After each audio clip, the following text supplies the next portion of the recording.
Hey everyone, this is Elenbaas from Nightlight Astrology. I have something a little bit different for all of you today. I think maybe in the spirit of Uranus being in the sign of Gemini, I've been feeling a little experimental, and something happens to me pretty regularly, and I'm going to try to capture it in video form, and we'll just see how it goes. I hope that you'll enjoy it, but here's the essence of what we're going to do today.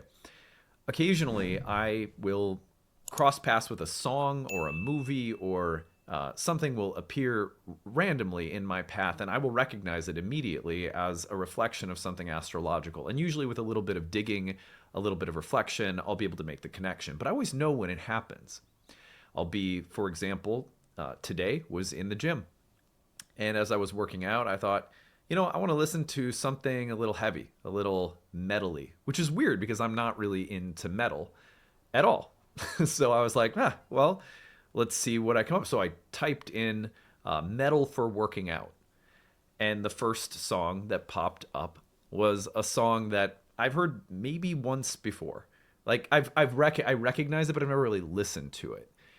And it was a song called Chop Suey by System of a Down.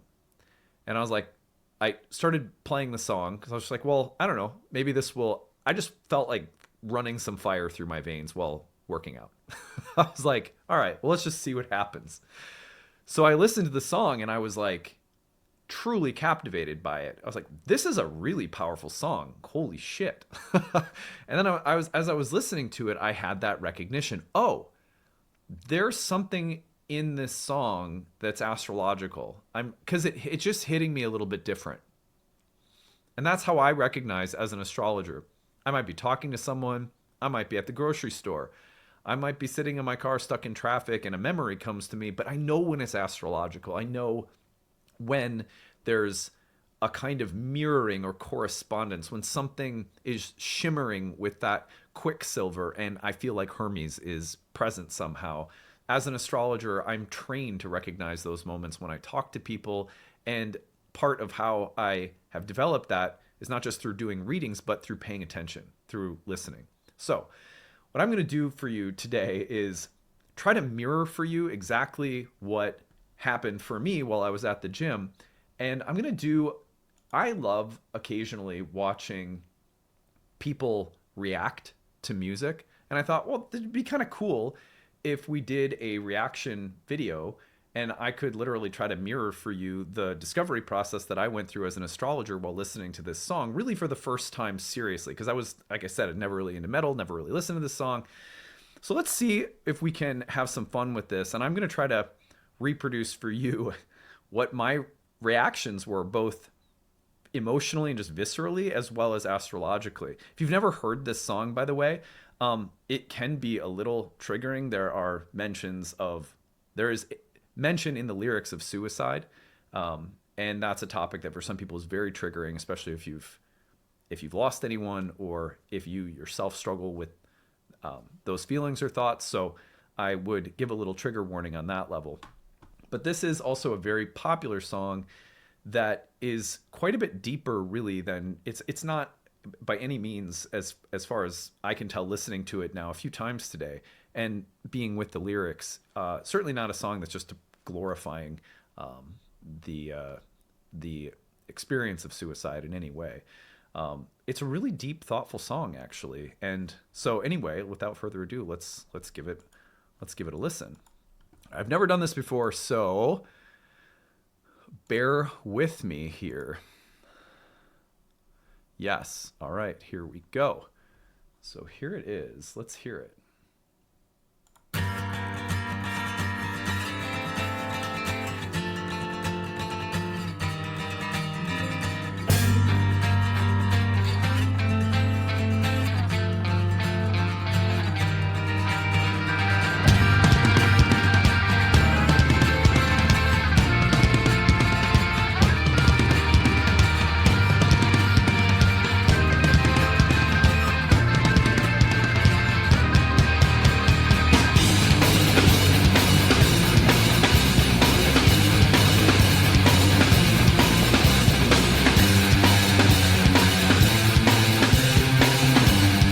So I'll just pause it there for a second and tell you guys that this is this is a banger. Like, I love it. And I'm not the kind of person who usually listens to this kind of music at all.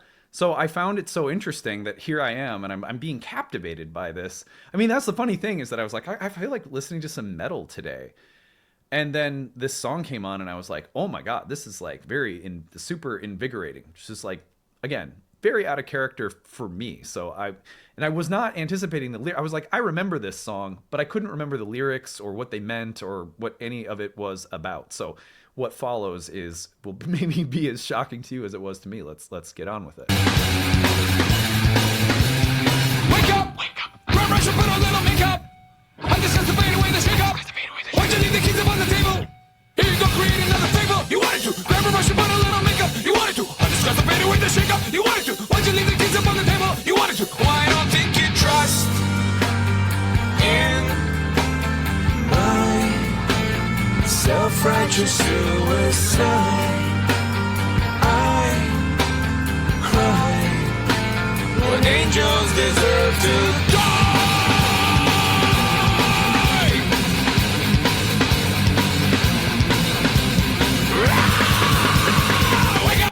All right. So at this point, I honestly, when I was in the gym, I was like, this is awesome.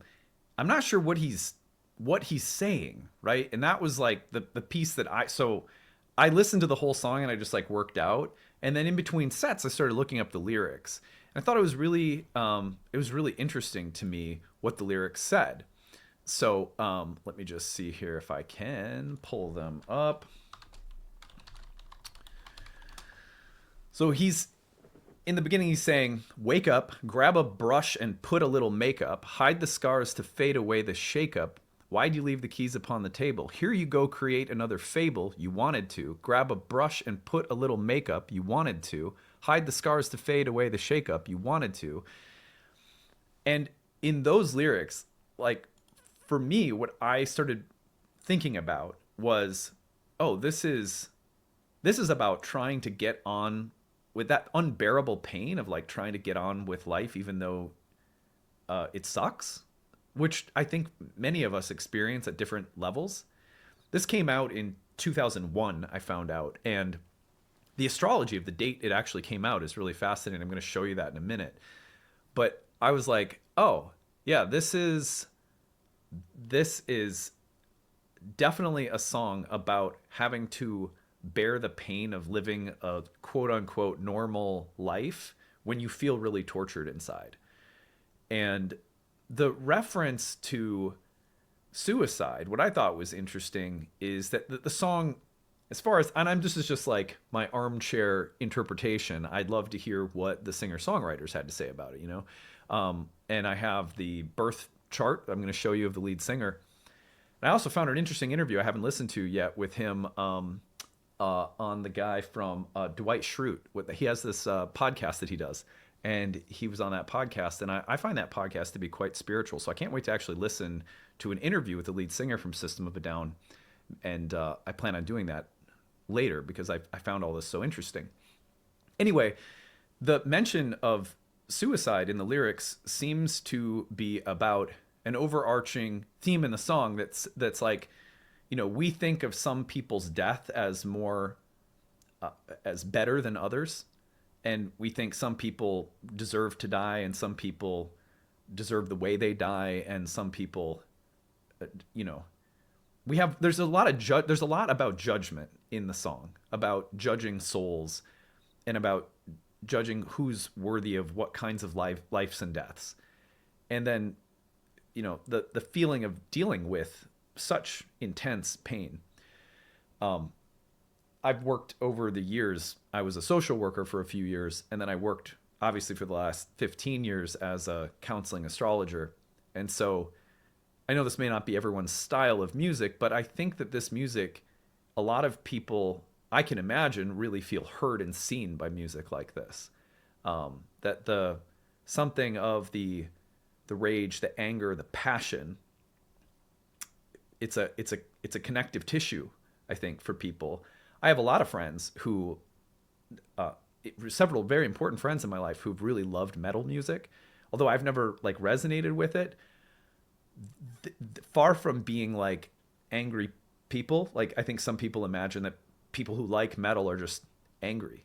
And I think that there's something about passion and fire and intensity and authenticity that runs through the heart of a lot of people who like this kind of music. And I'm going to show you why I think that's the case astrologically as well in a minute. But anyway, these are just rambling reflections. I've never done a video like this before. Let's watch the rest of this. Wake up. Grab brush and put a little makeup. I discuss the fade away. What you leave the keys upon the table? Here you go. Create another fable. You wanted to. Grab a brush and put a little makeup. You wanted to. I discuss the fade away, the shake up. You wanted to. What you leave the keys upon the table? You wanted to. Well, I don't think you trust in my self-righteous suicide.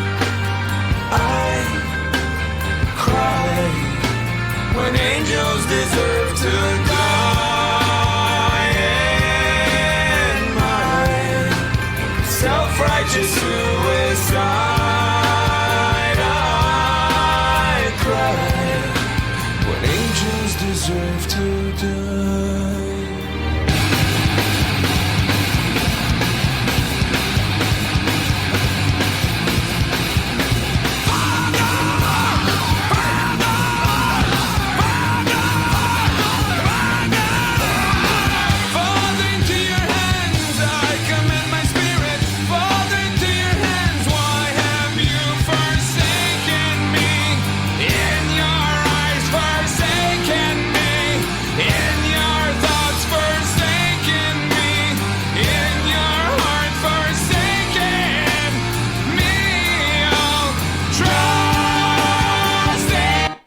I was so surprised when those particular lyrics came up. Like I said, I had heard this song is old school, right? So it had been so many years since I'd heard this song, and I'd completely forgotten about those lyrics. And I was like, well, that's biblical.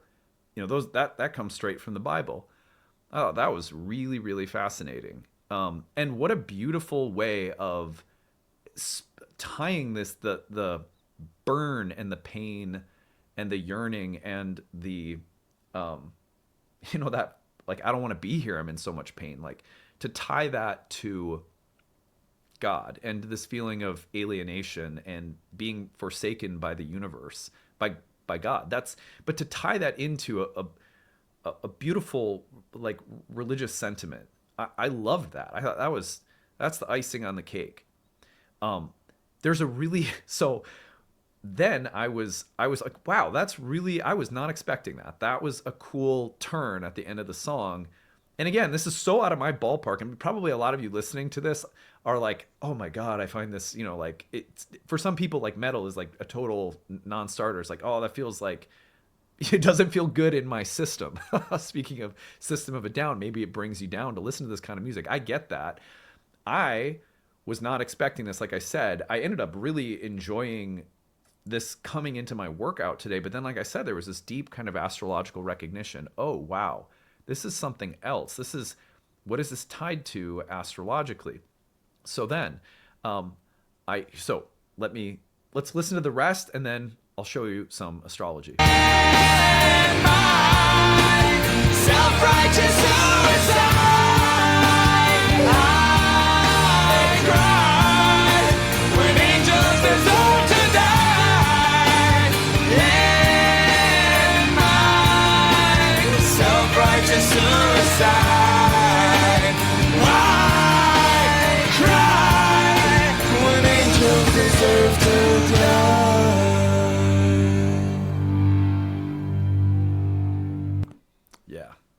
That's it. that is so powerful. That is epic. So I was thinking about this, and all of a sudden I realized, as I was listening to the lyrics and I was meditating on this, I thought, first of all, what is it? I wasn't thinking about the artist or their birth charts or, the date that it came out. Like, nothing like that came to my mind right away. As an astrologer, the first thing that I went to was, what's in the sky right now that this song is coming up and making my hairs stand on end when I'm not someone who likes this kind of music? What is that? Because, like I said, I can recognize an astrological moment when it's happening. So I was looking at the astrology on my phone and just kind of contemplating this in between sets. You get a couple minutes in between sets when you're working out. And I was like, all right, let me get my Epic pen out. There were storms here today and the power went out again. So I had to double check my microphone wasn't jacked up. But anyway, look at this. Mars in the South Node. Mars in the South Node. I realized, oh, that's it. That's it. It's Saturn, Neptune in Aries, hosted by the Mars conjoining South Node in Virgo. First of all, can you see the pathway, right? Saturn and Neptune. Saturn's in its fall in the sign of Aries. I'm going to tie these things together to some of the charts you're about to see in ways that are truly incredible because, Saturn, Neptune in Aries. A song about having to carry on with pain. Maybe you don't want to be here, but you got to brush your hair and put on a little makeup. And you have to just get on with it, even though, again, there's this suffering. There's this feeling of alienation, of being forsaken. That is such a deep Saturn, Neptune kind of signature in the sign of Aries that I have to go this alone. You may remember when I talked about Saturn and Neptune in Aries several months ago, I talked about the story of Jesus. And I talked about that martyr's path and the dying for something bigger and the feeling of being forsaken and alone and having to transmute that through the cross as a very Saturn and Aries kind of story. And I talked about the fact that many astrologers have pontificated about Christ being an Aries in astrology, which I don't care about what sun sign Jesus was, but astrologically on an archetypal level, the theme of Aries, the individualism, the rugged insistence on surviving against oppression in Saturn Neptune of feeling alone and dissociated. Then in turn, we're seeing that Saturn Neptune dynamic hosted by Mars at the South Node as I'm making this. Now, Mars at the South Node. Remember that in Indian astrology, the South Node is called Ketu. And it's the tail of the dragon, or it's the severed body of the demon who had tried to steal the nectar of immortality from Vishnu, and Vishnu uses the Sudarshan chakra, the weapon of time, and cuts off his head. Not Rahu is the wandering ghost that gets some of the nectar of immortality stuck in his throat that he tried to steal, but he can't ever integrate it. He can't ever really take it in, so he becomes this wandering, hungry ghost. Whereas the severed body achieves moksha. So the liberation of the spirit from the body has long been associated, and the principle of moksha is spiritual liberation with Ketu, the South Node. This is fascinating because one of the things that Mars at the South Node can represent is a violent death that separates the spirit from the body. Now, that's one of many significations that Mars at the South Node can represent in Indian astrology. But one of the impulses of Ketu in general is toward otherworldliness, toward spirit and transcendence. And one of the temptations of Ketu, traditionally speaking, is escapism and to get caught up in illusion. Ketu is sometimes associated with things like intoxication, drug addiction, suicide, imprisonment. It has a very 12th house-like feeling to it.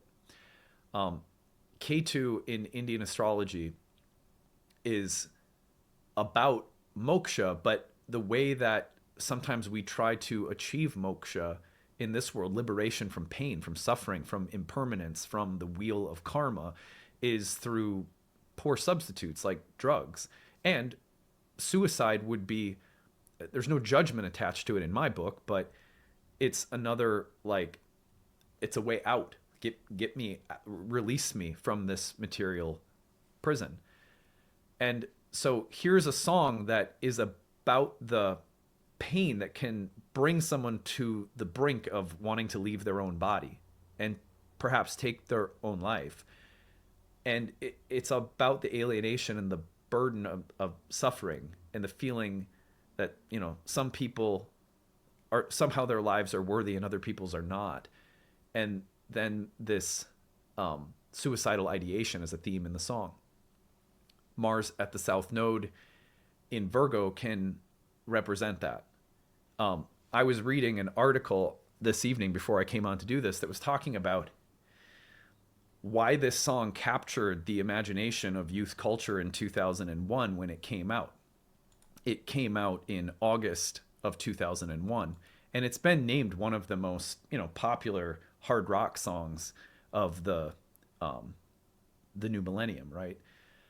But why? Why was it so popular, especially among young people? Well, one of the reasons for that would be that there's not a lot of people who, at that time, I guess, I think in general, there's something about music like this that can that can bring people together, that people can feel like there are people who get me, who feel like I do, who have pain like I do, who have anger, who feel left or abandoned or isolated, and who don't sometimes want to be here. And that's a really hard thing to carry. And so I think this song is like a rallying cry for people to be able to acknowledge that. I watched a therapist react to this video, and I thought that was really interesting. It sort of inspired me to do this on an astrological level. And the therapist was talking about how one of the most important things that we can do is really listen to and acknowledge and honor other living beings' pain and suffering. And this song, there's something about this song that sort of channels that. That's Mars at the South Node. Mars at the South Node, especially in the sign of Virgo, that like in the 1960s when we had the Uranus-Pluto conjunction in the sign of Virgo, and there's this huge upsurge of youth that were expressing this kind of purgatorial upcharge of like a surge or release of pent-up energy that was representing the feeling that that youth were not being led in the right direction, or that initiations were failing, or that adults were somehow letting them down, or the civilization or culture was a serious disappointment, and there was a lot of disillusionment. Virgo is a sign that teaches us a lot about, it's a sign that ushers us from youth into adult. There's a lot of initiations that happen in the sign of Virgo, and there's encounters with ideals versus like fallenness, purity versus impurity, and that can be so painful. It can be so painful when, if you're a kid and you're listening to music like this because your parents divorced, or your dad's an alcoholic, or, nobody's taking care of you, or whatever. Those are some of the pains of Mars in the South Node in Virgo. This sign of the harvest maiden, a young girl who's entering the underworld, who's about to encounter the darker realities of human experience. And Mars at the South Node can capture the feeling of life being sort of violating, and life being metally. It's that metal edge, and the innocence of the frustration in that song to me is really profound. Like, it's so pure. There's something so pure about what's being conveyed in that song, even though, again, it's not really my style of music per se. Anyway, so I thought that was just super, super fascinating. Mars at the South Node. And I just thought, there's something very metal, like the impulse to listen to heavy metal and the feeling of needing to shock or surprise something in myself that might even be a little too puritanical, by listening to something like grittier and edgier. And also there was this feeling of needing to work through this. Like, when I'm in the gym, one of the experiences that I have in the gym is it's just very solo. It's just me. It's just me. And I take it as an opportunity to explore different spaces within myself. It's very independent Aries-like place. So I found it fascinating to visit this dimension, and then I recognized it immediately as the Mars South Node conjunction. Now, here's where the magic happens, because one of the ways that I like to test things out and say, well, is that a thing? Or, because we can see correlations everywhere, but I like to note the correlations and then see if they repeat themselves in meaningful ways. So first of all,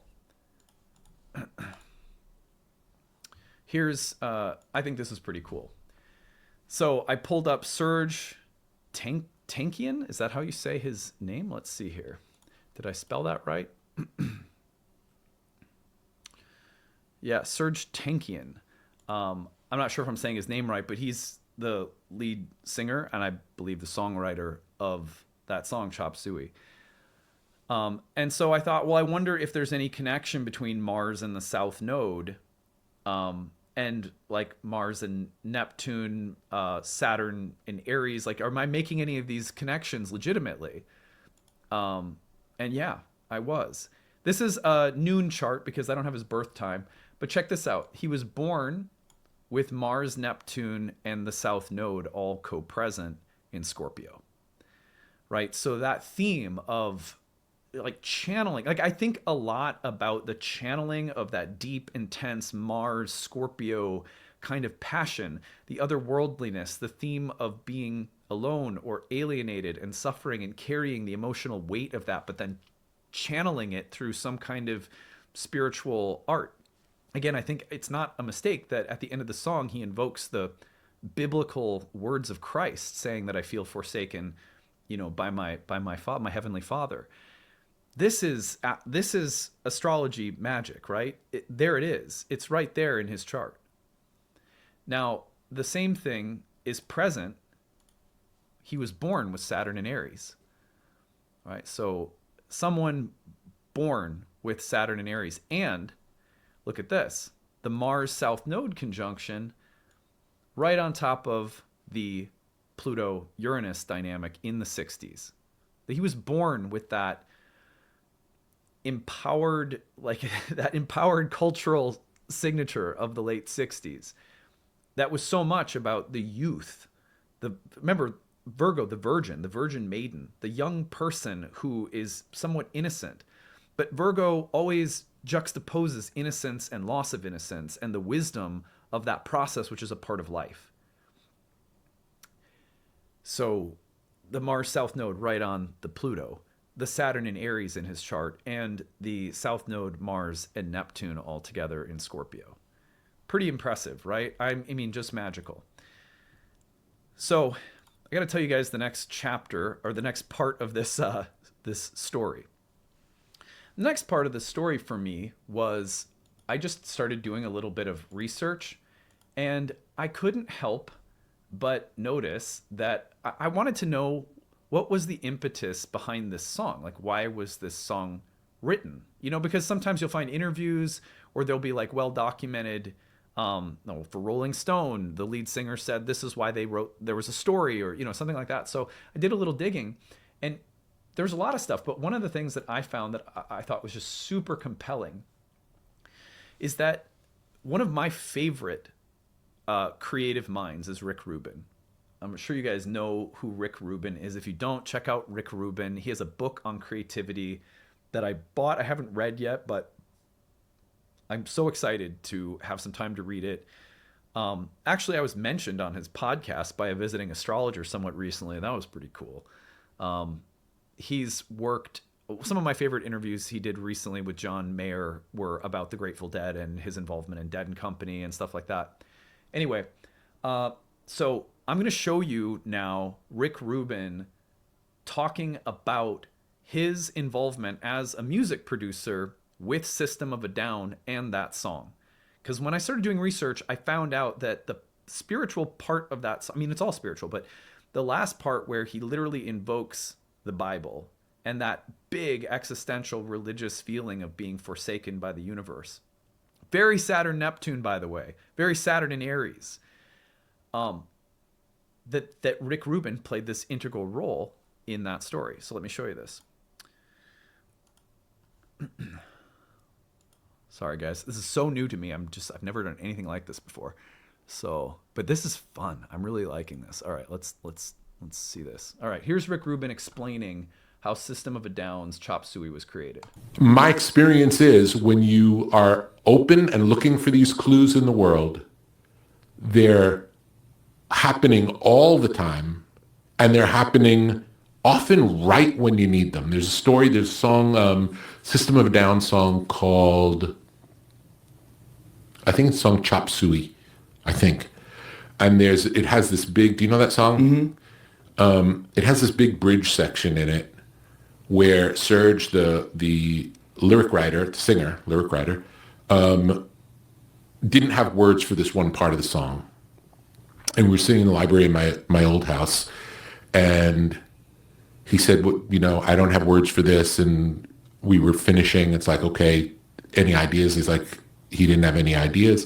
And I said, okay, pick a book off the wall. Picked a book randomly off the wall. I said, open it to any page. Tell me the first phrase you see. He opened it. First phrase he sees.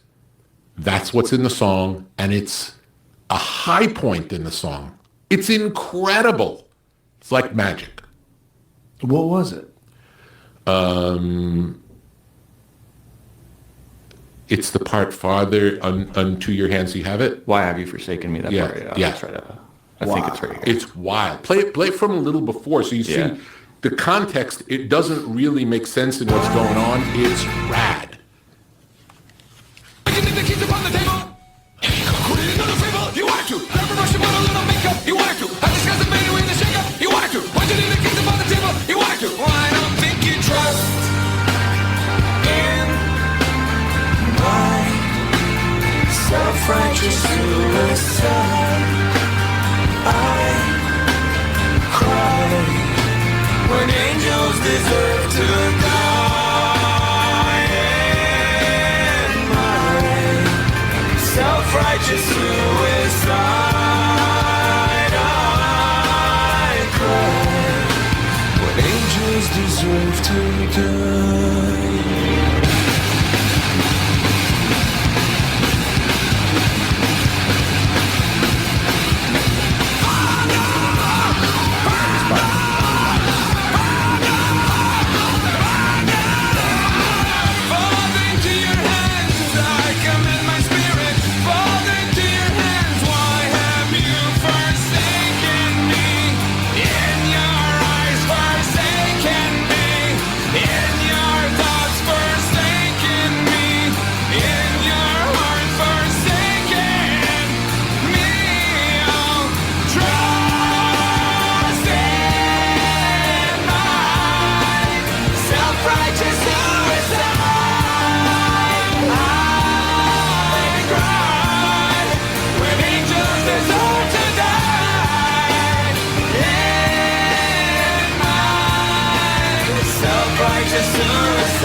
It's radical. Yeah.